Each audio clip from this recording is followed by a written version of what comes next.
Dan cepet seru di sini. Nah, kali ini kita akan membahas nih masalah dari Mihawk yang baru saja udah spill beberapa hari yang lalu di SBS volume 108. Nah, mari tanpa basa-basi lagi kita langsung saja. Wadaw.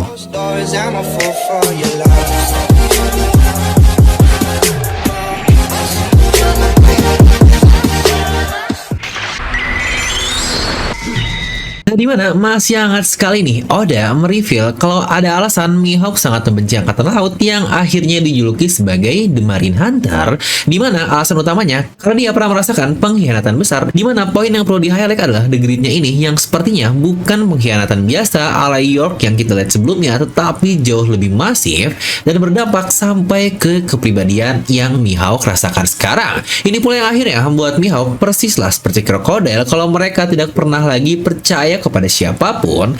Nah, tapi kira-kira apakah itu semua yang dilalui oleh Mihawk? Yuk kita cari tahu bersama di video ini. Jadi pastikan kalian tonton sampai habis agar tidak ada informasi yang miss dan juga setengah-setengah. Buat para players baru, gaskan banget langsung subscribe dan nyalakan bel notifikasinya. Nah, mari siapkan kopi, jangan lupa dibesar, pasang headsetnya, ambil posisi PW, and wadidaw. Nah, jadi apa sih pengkhianatan besar yang Mihawk rasakan sampai akhirnya dia memburu angkatan laut dan mendapatkan gelar The Marine Hunter? Oke, di sini kita akan langsung mulai nih untuk membahas teori dan kita lihat di chapter 51 saat Mihawk versus Zoro, di mana alasan dia menggunakan pisau kecil alih-alih pedang utamanya. Di situ Mihawk berkata, karena buat apa dia menggunakan pedang utama hanya untuk mengalahkan seorang kelinci atau rabbit? Ya jelaslah awalnya kita menganggap itu hanyalah sebuah kata-kata yang sangat cool sekali, tetapi Oda juga pernah nih masih di SBS ketika ada yang bertanya gimana kalau krokodil, Mihawk, dan Doflamingo mereka memiliki anak. Dan di sini kita bisa melihat apa yang anak Mihawk katakan dari Oda. Ya benar, di sini dia berkata apa yang mau kau lakukan, rabbit, yang lagi-lagi term rabbit keluar di sini. Ya mungkin cuma ejekan biasa aja nggak sih? Tetapi saudara kalian, sebutan ini juga pernah menjadi satu hal yang sangat krusial dan muncul di chapter 1095. Ya benar, saat turnamen dari God Valley diadakan oleh para Tenryubito, di situ mereka mengincar 100.000 warlock atau rakyat di pulau tersebut yang mereka sebut sebagai apa? Iya, benar, rabbit. Jadi sebenarnya saya cukup yakin Mihawk mendapatkan kata-kata itu dari turnamen laknat ini, yang kira-kira kenapa bisa menjadi seperti itu. Nah, oke nih, kita akan mulai dari Mihawk kecil, di mana terlihat dari gambaran SBS Oda, di situ Mihawk benar-benar seperti anak jalanan yang menggunakan pedang apapun yang dia temukan untuk melindungi dirinya. Tetapi terlihat dia sudah cukup hebat lah dalam menggunakannya. Dan kita juga tahu dari victory card yang Oda berikan terkait Mihawk, di situ ada menjelaskan kalau Mihawk sudah terkenal bahkan sebelum era dari The Great Pirate dimulai. Dimana era dari The Great Pirate ini dimulai saat Roger mati 24 tahun yang lalu. Jika usia Mihawk saat ini di 43 tahun, yang berarti di usia 19 tahun Mihawk sudah sangat terkenal. Yang saya pun cukup yakin dia punya guru yang luar biasa yang mengajarinya teknik berpedang. Ya memang banyak sih teori beredar jika yang mengajarinya adalah Rayleigh, tetapi di teori ini kita akan bahas hal berbeda, dan alasannya karena Rayleigh juga masih berada di kapal Roger dalam rentang waktu ketika Mihawk masih kecil. Dan kira-kira apakah Mihawk juga tahunya nanti ada hubungan dengan Imu yang akan kita bahas sebentar lagi. Tetapi di sini kita akan masuk ke masa lalu dari Mihawk dulu, dimana dengan kita yang tahu apa yang terjadi di insiden God Valley, yaitu faktanya terdapat sebuah turnamen hanya untuk meratakan satu pulau saja, yang lagi-lagi itu pun untuk kesenangan para dewa-dewa sialan ini, dimana God Valley terjadi 38 tahun yang lalu, dan pada saat itu usia Mihawk masih 5 tahun, yang kalau dilihat dari event tersebut yang dikatakan dilaksanakan selama 4 tahun sekali, maka insiden akan terjadi lagi di usia Mihawk yang ke-9 tahun dan 13 tahun lah. Kita akan mengambil salah satunya saja yang bebas lah di bagian yang mana. Nah, jadi apakah pada saat turnamen tersebut dilaksanakan itu pun di kampung halaman dari Mihawk, dan Mihawk ini bukannya berhasil terbunuh oleh para Holy Knight yang datang ke sana, tetapi malah sebaliknya. Mihawk ternyata sudah cukup kuat di usia kecilnya dan bahkan dia bisa melawan balik para Holy Knight dan Tenryubito sialan tersebut. Dimana mungkin untuk kayak seorang bocah yang sangat kuat, ya kalau kalian ingat ada beberapa orang lah yang pernah kita lihat seperti Kiros yang dari kecil saja dia sudah sangat hebat, dan apalagi untuk Kozuki Oden. Nah, melihat potensi dari bocah ini, bisa saja para Holy Knight pada saat itu malah tertarik dan dia kemungkinan bersama angkatan laut yang ada ada di sana akhirnya memutuskan untuk mengadopsi bocah ini dengan berbagai macam ancaman, mungkin entah orang tuanya atau apapun, hingga akhirnya Mihawk pun dilatih dan dibawa oleh Holy Knight tersebut yang kalau ternyata itu adalah Figarland Garling, sejujurnya menurut saya ini bakal semakin menarik. Ya, mengingat dua orang ini muncul di SBS yang bersamaan dan juga banyak teori jika Garling ada hubungan dengan Shanks juga, yang ternyata kalau Garling lah yang ngelatih Mihawk, yang Mihawk sendiri adalah rival dari Shanks. Bukankah itu menjadi takdir yang sangat menarik? Lalu kira-kira apa dendamnya terhadap Angkatan Laut? Dimana Mihawk yang dari kecil harus menyaksikan pembantaian turnamen tersebut, dia pun kesal karena Angkatan Laut yang seharusnya berada di pihak rakyat, dia malah membiarkan semua hal itu terjadi.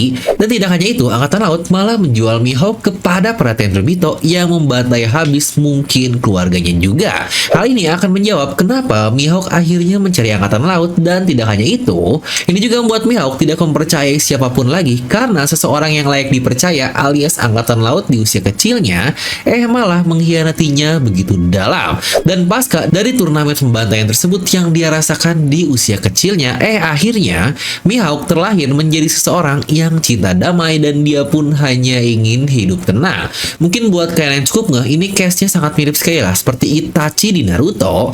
Dan juga kita ingat kata-kata dari Doflamingo di Perang Marineford bahwa anak-anak yang terlahir saat perang dan tidak melihat kedamaian akan berbeda dengan anak-anak yang terlahir damai dan tidak melihat perang. Dan tidak hanya itu, alasan lain juga mereka mengambil Mihawk pun bukan hanya dari skillnya saja, tetapi bisa saja karena mata yang dia miliki ini sangatlah unik sekali, yang kita tahu lah bukankah sangat mirip dengan mata dari Imo. Yang entah apakah Garling tahu terkait sosok Imo ini atau enggak, kita masih belum tahu, karena percayalah mata Mihawk ini terbilang sangat unik sekali di serial One Piece. Dan Oda bahkan pernah menyebut di Vivre Card dari Mihawk tadi, dia mau disebut sebagai clairvoyant atau seseorang yang bisa melihat semuanya, tetapi akhirnya diubah menjadi Hawkeye saja. Yang pasti bukankah ada hal unik kenapa Oda harus mengubah hal tersebut? Apalagi setelah kemunculan dari Imo, yang bukankah ada banyak sekali nih hubungan di antara kedua orang ini, selain segala hal hitam yang kita lihat dari Imo dengan bayangan-bayangannya, yang bahkan sampai sekarang juga mirip dengan Mihawk nih yang serba hitam, bahkan pedangnya pun adalah pedang hitam. Juga jika kalian perhatikan bentuk pedang dari Yoru Mihawk ini apakah sangat mirip sekali dengan Empty Throne yang diduduki oleh Imo. Yang lalu apakah jangan-jangan Mihawk juga bukanlah manusia biasa? Karena kalau dilihat dari namanya Dracula Mihawk, pada pasti mengambil referensi yaitu dari Dracula. Tetapi ada satu poin menarik nih yang pernah diucapkan oleh seseorang yang cukup lama bersama Mihawk, dan tentu saja bisa dipercaya kalau Mihawk bukanlah manusia. Nah, kira-kira siapakah dia? Yang tentu saja seseorang yang berusaha untuk melampauinya, alias karakter utama kedua kita nih di serial One Piece, yaitu Babang Roronoa Zoro. Saat dia beradu melawan S-Hawk alias Seraphim Mihawk di Pulau Egghead, di situ pun Zoro berkata, "Jika kau lebih manusia dibandingkan dirinya." Oke, kira-kira apa maksud dari perkataan ini? Apa Mihawk tidak semanusia itu, atau jangan-jangan dia bukanlah manusia? Nah, jadi kalau kita lihat dari referensinya sendiri, Mihawk diambil dari movie Zoro nih, yang pasti kita tahu juga. Dan apakah juga jangan-jangan karena dia namanya Dracula atau Dracula, diambil dari sosok Vlad the Impaler, dimana tidak hanya Vlad III ini atau Vlad III pernah dikhianati beberapa kali selama hidupnya. Di usia 11 tahun ketika dia bersama ayah dan saudaranya, mereka pergi ke Kaisaran Ottoman dan ternyata dia malah dijebak di sana. Yang seiring berjalannya waktu dan semakin dewasa, Vlad ini juga malah dikhianati oleh kakaknya sendiri. Yang bukankah jika seperti itu sangat wajar sekali dia memiliki trust isu yang luar biasa terhadap seorang, yang apakah juga ini yang diambil referensinya oleh Mihawk. Dimana untuk case di One Piece bukankah sangat aneh karena seseorang seperti Crocodile juga bisa tahu tentang pengkhianatan yang Mihawk rasakan. Yang apakah memang se-hype itu pada masanya dahulu, dimana Mihawk ini dikhianati oleh seseorang yang entah nih karena sosok Mihawk yang sudah terkenal atau sosok yang mengkhianatinya. Lalu juga kalau kalian pernah menonton video saya yang mind blowing ini tentang Holy Knight, disitu saya hubungkan sangat kuat sekali dengan sebuah insiden nyata, yaitu terkait perang salib. Nah, kalau dilihat dari profil Mihawk, bukankah sangat cocok juga dia menjadi bagian dari Holy Knight pada masa dahulunya, dimana bahkan pisau yang dijadikan kalung itu berbentuk salib, yang bahkan pedangnya juga yaitu Yoru digantung di punggung yang lagi-lagi seperti salib besar juga. Dan jika masalah lucu seperti yang tadi kita bahas, bukankah tidak aneh dia menjadi seorang Holy Knight akibat diurus oleh seorang Tenryubito.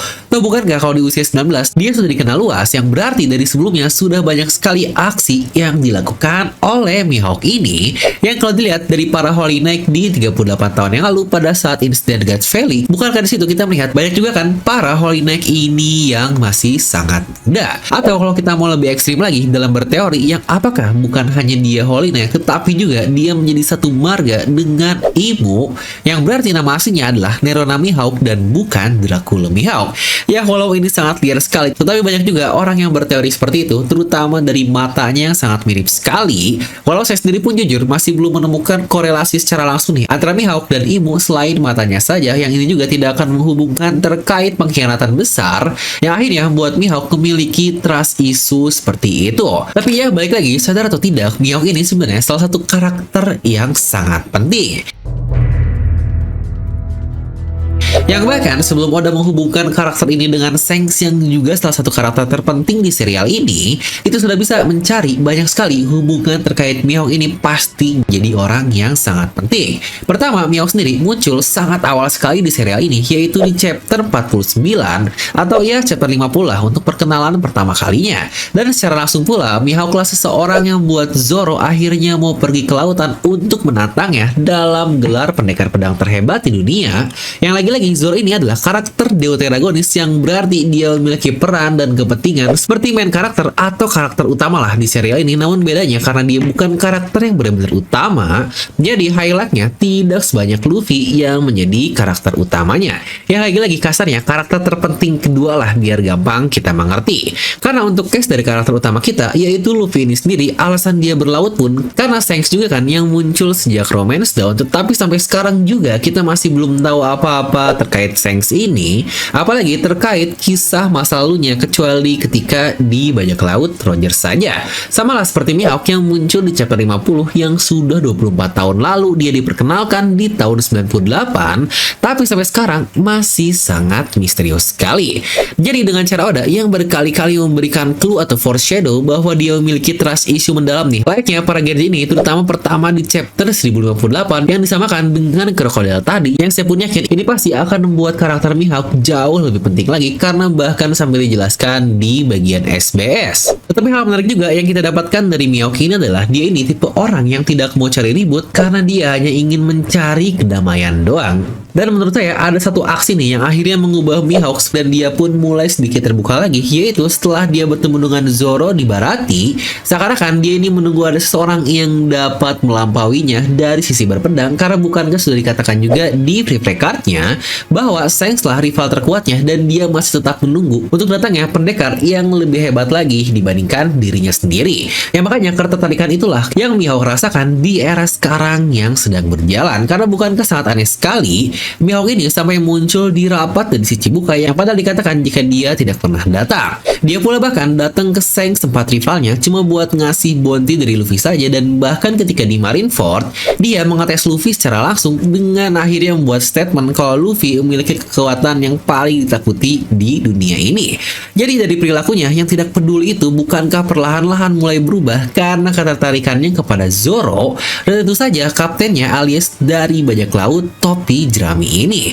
Dimana bukankah pada saat insiden dari Baratie tersebut Usopp tidak banyak berperan, dan untuk Sanji sendiri bahkan dia belum masuk menjadi bagian dari kru, yang berarti Mihawk ini hanya tertarik kepada Zoro dan juga Luffy saja. Ini juga lah kenapa saya bilang jika Mihawk adalah karakter yang sangat penting, karena dari sisi misteriusnya saja bukankah sangat setara dengan Shanks ini, yang bahkan semakin sini akhirnya sudah semakin Oda spill sedikit demi sedikit hubungannya. Dan bukankah dari sini saja bisa kita lihat jika Luffy dan Zoro memiliki fondasi utama, yaitu bersama dengan Shanks dan juga Mihawk. Nah, jadi itu untuk video kali ini. Kalian bisa tuliskan pendapat kalian di kolom komentar di bawah, dan seperti biasa semoga kalian terhibur dengan video ini. Like aja kalian suka, dislike kalau suka, jangan lupa untuk subscribe dan juga share video teman kalian. Gue Dev pamit, and I'll see you guys next time.